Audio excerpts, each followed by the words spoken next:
रामपुर गांव में गुड्डू नाम का एक गरीब लकड़हारा रहा करता था। पूरे गांव में घर घर लकड़ियां पहुंचाया करता था और उसी से जो भी पैसे मिलते अपनी बीमार माँ और अपना गुजर बसर किया करता था। एक दिन गुड्डू जंगल से कुछ लकड़ियां लेकर गांव के एक आदमी के घर जाता है। अरे, कहाँ है रामू भैया? ये देखिए, ले आया मैं आपके लिए लकड़ियाँ। जरा बाहर तो आइए। अरे ओह भैया। अच्छा अच्छा ठीक है गुड्डू, रख दो यहाँ लकड़ियाँ। अच्छा किया भाई, तुम जंगल से लकड़ियाँ लेकर आते हो तो थोड़ा काम आसान हो जाता है, वरना कौन दूर जंगल में लकड़ियाँ लेने जाए भैया। अच्छा ये लो रखो तुम्हारे 2 आने। बहुत बहुत धन्यवाद रामू भैया। अच्छा अब मैं चलता हूँ। जिसके बाद गुड्डू फिर से कुछ लकड़ियां लेकर गांव के दूसरे घर जाता है। अरे, कहाँ हो बबली दीदी? देखो बाहर आओ, ले आया मैं आपके लिए लकड़ियाँ। अरे, आ गया तू गुड्डू। अच्छा किया ले आया लकड़ियां। अब मुझसे तो जंगल जाया नहीं जाता, तू लकड़ियां ले आता है तो मदद हो जाती है। रुक, मैं अभी आई हाँ। बबली, मन में, कितने चावल दूं? ऐसा करती हूँ कि इतना ही दे देती हूँ हाँ। थोड़ा कम कर लेती हूँ, वैसे भी लकड़ियां कौन सी ज्यादा लाया है। जितना काम उतना दाम। अच्छा ये ले तेरी मेहनत का फल। मेरे पास पैसे तो नहीं है जो तुझे दे पाऊं। तू ये चावल की पोटली ही रख ले। हाँ। ठीक है बबली दीदी, तुम कहती हो तो मैं ये चावल की पोटली ही लिए जाता हूँ। आज इन्हें ही पकाकर माँ को खिला दूंगा। अच्छा अब मैं चलता हूँ। अरे आ गया बेटा, कब से तेरी राह देख रही थी, बहुत जोरों की भूख लगी है, अब और नहीं सहा जाता बेटा। चल फिर, नहीं सकती हूँ तो भोजन ही क्या पकाऊंगी बेटा। अरे माँ, तुम क्यों चिंता करती हो? मैं बस अभी तुम्हारे लिए भोजन पकाकर लेकर आता हूँ। जिसके बाद गुड्डू एक चूल्हे पर बबली दीदी के दिए गए चावल की पोटली से चावल पकाकर अपनी माँ को देता है। ये लो माँ, खा लो भोजन। देखो आज बबली दीदी ने जो चावल दिए थे, मैंने उनसे ही तुम्हारे लिए भोजन बना दिया। ये लो खाओ। अरे वाह बेटा, बहुत ही स्वादिष्ट भोजन बनाया है तूने। पर लगता है आज का सारा भोजन मुझे ही दे दिया। रोज तू ऐसा ही करता है। कहीं मैं भूखी ना रह जाऊं, तू अपने हिस्से का भी मुझे ही दे देता है। कितनी अभागी हूं मैं। एक तो मेरी ये बीमारी तुझ पर बोझ बन गई है। न जाने हमारी ये लाचारी कब खत्म होगी, कब ऊपर वाले को हम पर दया आएगी। अरे माँ, तुम दुखी क्यों होती हो? देखना जल्द ही सब ठीक हो जाएगा। अच्छा तुम आराम करो माँ और सो जाओ, रात बहुत हो चुकी है। जिसके बाद दोनों अपनी झोपड़ी में सो जाते हैं। अगली सुबह होती है। राजू फिर से लकड़ियां लेने जंगल जाता है और जब थका हारा अपनी झोपड़ी में आता है तो देखता है कि उसकी माँ जोर जोर से चिल्ला रही होती है और गांव के कुछ लोग उसके पास खड़े होते हैं। हाय, इतना पेट दर्द हो रहा है, बहुत दर्द हो रहा है। लगता है अब मैं और नहीं जी पाऊंगी। बस अब और नहीं सहा जाता। हाय, न चाहे क्या भाग्य पाया है मुझे। बेचारी निर्मला काकी अपनी बीमारी के कारण बहुत दुख सहती है। न जाने कब ऊपर वाला इसकी सुनेगा। अरे माँ, तुम दुखी मत हो, मैं बस अभी वैद्य जी से तुम्हारे लिए दवा लेकर आता हूँ। फिर तुम जल्दी ठीक हो जाओगी। हाँ, बस मैं अभी आया। तभी बहुत तेज बारिश होने लगती है और गुड्डू भीगता हुआ वैद्य के घर जाता है और वैद्य के घर का दरवाजा खटखटाने लगता है। वैद्य जी, दरवाजा खोलिए। क्या कोई है इस घर में? दरवाजा खोलिए।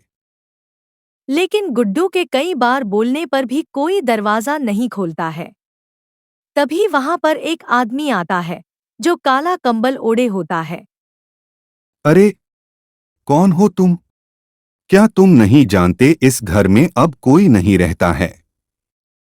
वैद्य जी का तो पिछले मास ही स्वर्गवास हो गया है। जाओ, यहां से कोई नहीं रहता यहां इस घर में। अब आखिर में कहाँ जाऊंगा? पूरे गांव में वही एक वैद्य जी थे, अब वो भी नहीं रहे तो भला अब मैं माँ के लिए दवा कहाँ से लाऊं? मेरी माँ की तबीयत तो बिल्कुल भी ठीक नहीं है। अच्छा, तो ये बात है। चलो तुम मेरे साथ चलो। यहां से कुछ दूरी पर एक साधु बाबा रहते हैं। वो जरूर तुम्हारी कोई मदद कर सकते हैं। चलो मेरे साथ। हाँ हाँ बच्चा, मैं सब जानता हूँ। तुम चिंता मत करो गुड्डू। इसे अपनी माँ को दे देना, वो कुछ ही पलों में ठीक हो जाएगी। बहुत बहुत धन्यवाद साधु महाराज। बहुत बहुत धन्यवाद। गुड्डू की माँ बिल्कुल ठीक हो जाती है। अरे वाह, माँ तुम बिल्कुल ठीक हो गई। वाकई साधु बाबा की दी हुई जड़ी बूटी ने अपना काम कर दिया। माँ, बेटा, ये देख अब मैं बिल्कुल ठीक हो गई हूँ। अब तो मेरा पेट भी दर्द नहीं कर रहा है। हाँ। और ये क्या? अब तो मैं चल फिर भी सकती हूँ। वाह वाह! वाकई तेरी मुझे ये दी गई जड़ी बूटी तो चमत्कारी है बेटा, चमत्कारी। हाँ माँ, तुम सही कहती हो। साधु बाबा कोई साधारण नहीं बल्कि बहुत ही शक्तिशाली बाबा हैं। मैं फिर से उनके पास उनका धन्यवाद करने अवश्य ही जाऊंगा। उनकी दी गई जड़ी बूटी से तुम ठीक हो गई, माँ। अगली सुबह गुड्डू फिर से साधु के पास जाता है, जहाँ साधु अपनी ध्यान मुद्रा में बैठा होता है। साधु बाबा, आंखें खोलिए साधु बाबा। सच में बाबा, आपकी दी गई जड़ी बूटी कमाल कर गई थी। मेरी माँ ठीक हो गई बाबा। आपका बहुत बहुत धन्यवाद। साधु बाबा जोर जोर से हंसने लगता है। ये तो होना ही था। हमारी दी कोई भी चीज अपना असर न करे, ये हो नहीं सकता। अपनी कई वर्षों की तपस्या से हमने परम ज्ञान प्राप्त किया है। लेकिन इसके बावजूद भी कई दिनों से हम बहुत दुखी हैं। ये आप क्या बोल रहे हैं बाबा? आप और दुखी? आखिर क्यों? क्या बात है जो आपको दुखी कर रही है? बताओ मुझे। अपनी आराधना समाप्त करने के बाद मैं यहाँ से थोड़ी दूर अपने झोपड़ी में रहता हूँ, जिसमें मैं जाकर विश्राम करता हूँ। लेकिन कल रात आए तूफान की वजह से मेरी झोपड़ी तहस नहस हो गई और अब मेरे पास कोई ऐसा स्थान नहीं जहाँ मैं विश्राम कर सकूं। इस जंगल में आधी रात को जंगली जानवर आया करते हैं। मुझे भय है, यहाँ स्थान पर अकेला देखकर वो मुझे अपना भोजन न बना लें।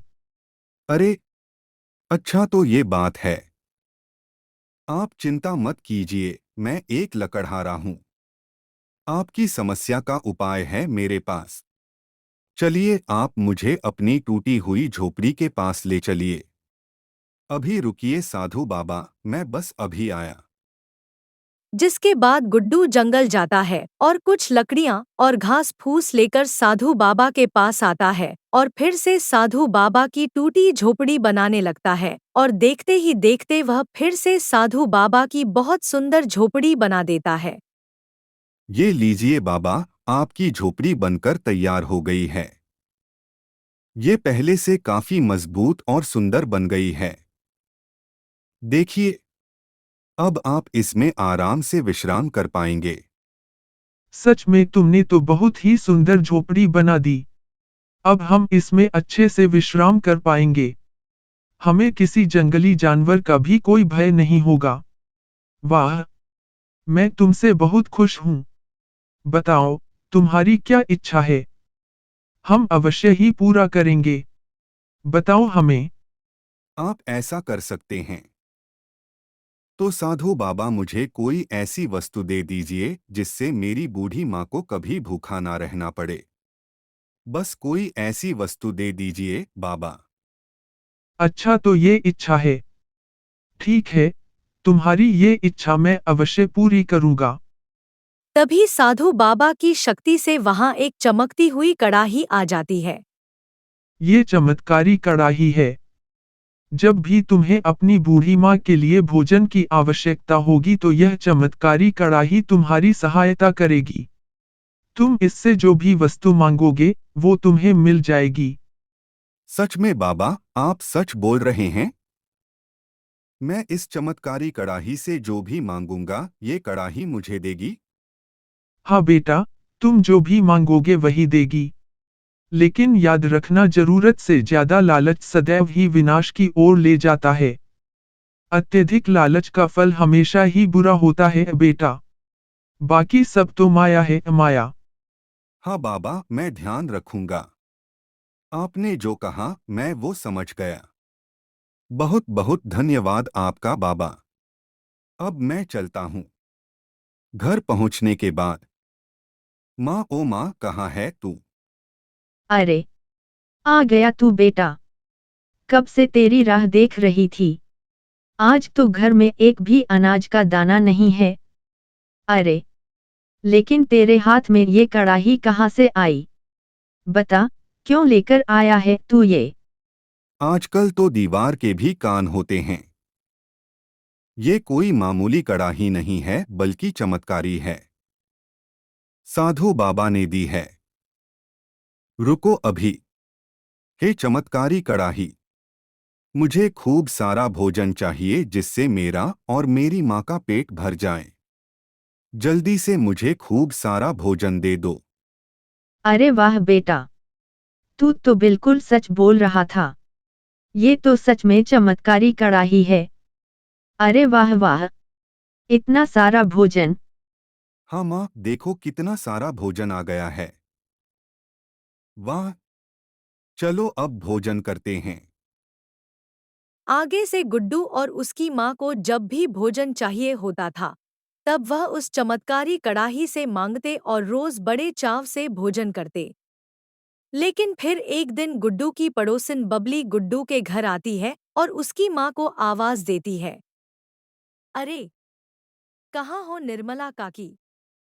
तनिक बाहर तो आओ। अरे ओ काकी, देखो तो जरा बबली आई है। आओ ना, बाहर आओ। अरे, आओ आओ बबली बेटी, कैसे आना हुआ? आज बड़े दिन बाद आई हो, सब ठीक तो है? अरे हाँ काकी, सब ठीक है। क्या बताऊं काकी, बड़ी दुखी हूँ। अब तुम तो जानती ही हो, कई दिनों से मेरी फसल खराब हो रही है तो घर में अनाज का एक भी दाना नहीं है। तो तनिक थोड़े से चावल मिल जाते तो अच्छा होता काकी। आज भूखा नहीं सोना पड़ेगा। बबली की ऐसी बातें सुनकर गुड्डू की माँ को बबली पर दया आ जाती है। अच्छा अच्छा ठीक है। तुम यही रुको, मैं अभी तुम्हारे लिए चावल लेकर आती हूँ। अरे ओ चमत्कारी कड़ाही, मुझे खूब सारे चावल चाहिए। देखते ही देखते जादुई कड़ाई से खूब सारे चावल निकलने लगते हैं और यह सब बबली छुपकर देख रही होती है। बबली मन में, अरे बाबा, ये क्या, इतने सारे चावल, वो भी इस मामूली से कड़ाही से। वाह वाह, अब तो मुझे कड़ाई चाहिए। हाँ, कितना अच्छा होगा अगर ये चमत्कारी कड़ाही मेरे पास आ जाएगी। इससे अपनी हर इच्छा पूरी करूंगी। हाँ, बहुत बहुत धन्यवाद काकी। तुम सच में कितनी अच्छी हो। वाह वाह, ऊपर वाला तुम्हें लंबी उम्र दे काकी। बबली मन में, अरे, देखो तो सही इस चालाक बुढ़िया को। देखो तो पूरी की पूरी चमत्कारी कड़ाही लेकर बैठी हुई है और मुझे दिए ये कुछ चावल के दाने, जिन्हें लेकर बबली अपने घर चली जाती है। थोड़ी देर बाद बबली चुपके से फिर से आती है और चुपके से रसोई में आती है, जहां वह चमत्कारी कड़ाही रखी होती है। बबली, तुझे पाकर तो मुझे सब कुछ मिल जाएगा। हाँ, अच्छा, इससे पहले मुझे वो देख ले। मुझे चमत्कारी कड़ाही ले जानी होगी। हाँ, अब मैं इस चमत्कारी कड़ाही से अपनी हर इच्छा पूरी करूंगी। हाँ। लेकिन अभी तो मुझे बहुत जोरों की भूख लगी है। अरे ओ चमत्कारी कड़ाही! मुझे खूब सारा मज़ेदार और स्वादिष्ट भोजन चाहिए। हाँ, खूब सारा। अरे वाह! इतना सारा भोजन! वाकई ये तो सच में चमत्कारी कड़ाही है। अरे वाह वाह! बड़ा ही मज़ेदार और स्वादिष्ट भोजन है। खाकर मज़ा ही आ गया। वाह वाह! क्या चमत्कारी कड़ाही हाथ आई है। क्यों ना मैं इससे और भी कुछ मांगूं? मांग के देखूं। और भी कुछ मांगती हूँ। अरे ओ चमत्कारी कड़ाही! जरा मुझे कुछ चांदी के सिक्के चाहिए। क्या तुम दे पाओगी? दे दो मुझे चांदी के सिक्के। अरे वाह वाह! क्या अद्भुत कढ़ाई है। वाह! अब तो मुझे किसी भी वस्तु की कोई कमी नहीं होगी। हाँ, जो भी मुझे चाहिए वो मैं इस कढ़ाई से मांग लूंगी। अभी मांग लूं क्या? क्या पता कल ये अपना चमत्कार ना दिखा पाए? तो तब तो मेरे हाथ कुछ भी नहीं आएगा। नहीं नहीं, सुन जादुई कढ़ाई। मेरे ऊपर सोने चांदी, हीरे, मोती, जवाहरात सब की बारिश करा दे। ऐसी बारिश जो आज तक किसी ने ना देखी हो। इतना धन की एक गांव क्या इस पूरी दुनिया को भी मेरे धन का 1/3 कमाने के लिए कई कई जन्म लेने पड़ जाए? हाँ, इतना दे दे बस। अब मुझे इस दुनिया का सबसे अमीर बनने से कोई नहीं रोक सकता, कोई भी नहीं। इतना बोलते ही कड़ाही में से सोने और चांदी की बारिश होने लगती है और देखते ही देखते खूब सारा सोना चांदी गिरने लगता है और उस पर भारी भारी सोने चांदी की चीजें गिरने लगती हैं। लगातार भारी चीजों से बबली पे चोट लगने लगती है। तभी गाय भैंसों की आवाज सुन वो बाहर आती है। जैसे ही बबली घर के बाहर जाती है तो उसके तबेले में आग लग चुकी होती है और उसकी गाय भैंस इधर उधर भाग रही होती हैं।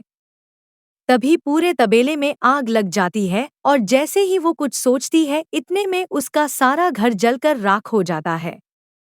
अरे रे! ये क्या हुआ? ये आग कैसे लग गई? अरे! ये क्या हो गया? अरे! मेरा धन!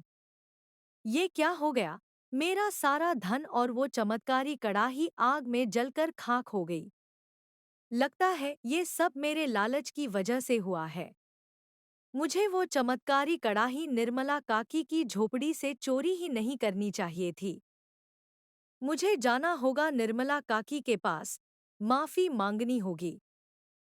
उस आग में उसका पूरा घर जलकर राख हो जाता है। लेकिन जब बबली काकी के घर जाती है तो जादुई कड़ाही बिल्कुल सुरक्षित उसी स्थान पर रखी होती है। अरे! ये कैसे संभव है? ये चमत्कारी कड़ाही तो आग में जलकर राख हो गई थी। फिर ये यहाँ कैसे? मेरी तो कुछ समझ नहीं आ रहा। अरे! ये चमत्कारी कड़ाही तो मैं चुराकर अपने साथ ले गई थी, जिसके बाद ही मेरे साथ ये सब कुछ हुआ। मुझे जो कुछ भी इस चमत्कारी कड़ाही से प्राप्त हुआ था, वो सब जलकर खाक हो गया। तुम्हारे लालच के ही कारण हुआ है। साधु बाबा ने कहा था, जब कोई इस चमत्कारी कड़ाही का उपयोग अपने अत्यधिक लालच के लिए करेगा तो ये चमत्कारी कड़ाही उसके लालच का फल उसे अवश्य ही देगी। ये चमत्कारी कड़ाही तो यही थी। ये तो मेरी इस झोपड़ी से कभी बाहर गई ही नहीं बबली बेटी। जिस चमत्कारी कड़ाही को तुम चुरा कर ले गई थी, वो तो इसकी परछाई थी जिसने तुम्हारे लालच का फल तुम्हें दे दिया। हाँ काकी, अब मैं समझ गई हूँ। मनुष्य को उसकी अत्यधिक लालच का फल अवश्य मिलता है। मुझे लालच नहीं करना चाहिए था। मेरे लालच के कारण ही मेरी ये दशा हो गई है। इस कहानी से आपको ये शिक्षा मिलती है, लालच बुरी बला है, हमें कभी लालच नहीं करना चाहिए।